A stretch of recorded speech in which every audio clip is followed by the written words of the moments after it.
And now it's my pleasure to introduce the President of Massachusetts General Hospital, Dr. Peter Slavin.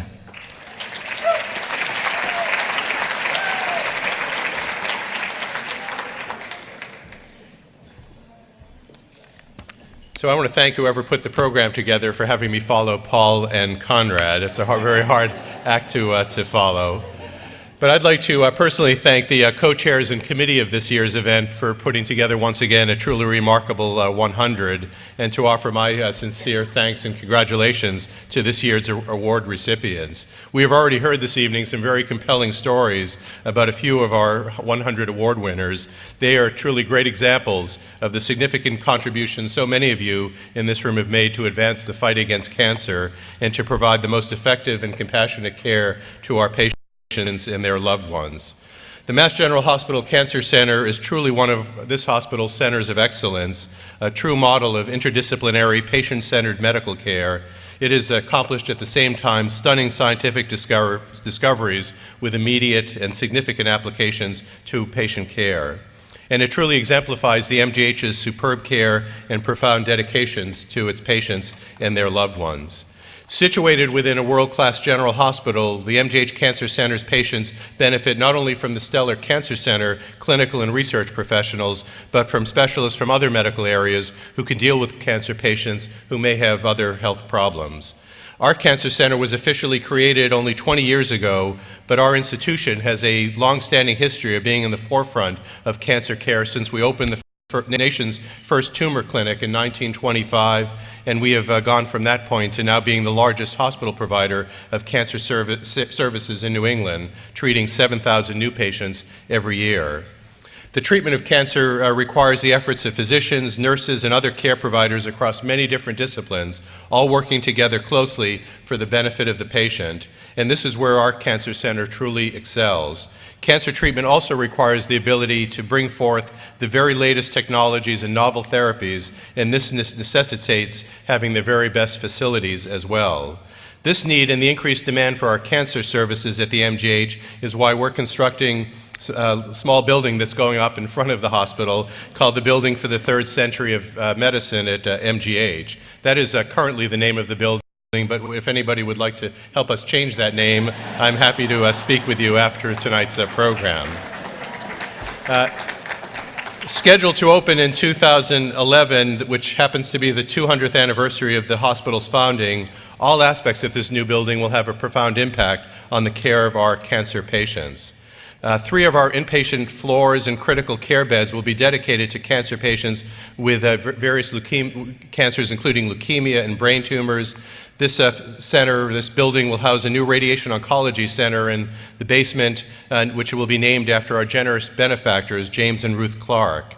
And on the first floor of the building will be an expansion of our emergency department, which will be named the Sumner Redstone Emergency Department after another major benefactor to our institution. Those facilities, as well as the surgical suites on 3 of the floors, will benefit many of our patients with cancer in state-of-the-art and very patient-centered facilities. Just this past week, we opened another wonderful facility for our cancer patients up in Danvers, a facility now known as the Mass General North Shore Center for Outpatient Care. That just opened this past Monday, and a major component of this facility is the Mass General North Shore Cancer Center, which is supported by exceptional caregivers from both Mass General Hospital and our colleagues at North Shore Medical Center.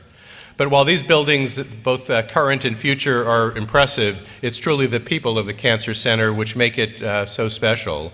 It's their work, which is the essence of what we are all about, and it is because of these people that the 100 program came into being.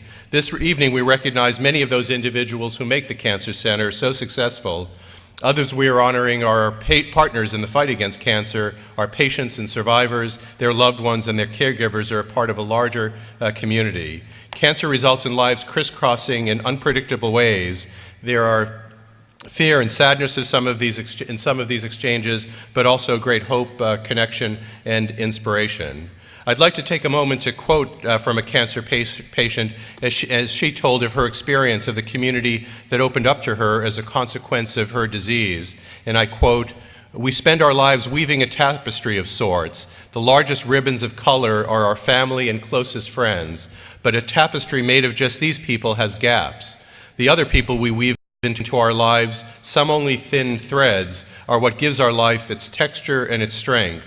They fill the gaps in the most amazing ways. Their colors reflect on the ribbons and on us. Weaving them into our tapestry creates for each of us a magnificent, dense, and interesting life. And when life takes a wrong turn, as it will for all of us, that tapestry becomes a blanket that we can wrap around us, or a safety net into which we can fall, as I have so many times.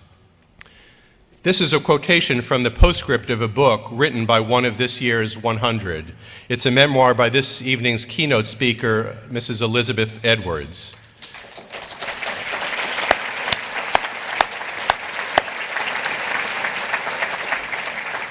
This postscript comes at the end of her work entitled Saving Graces, Finding Solace and Strength from Friends and Strangers.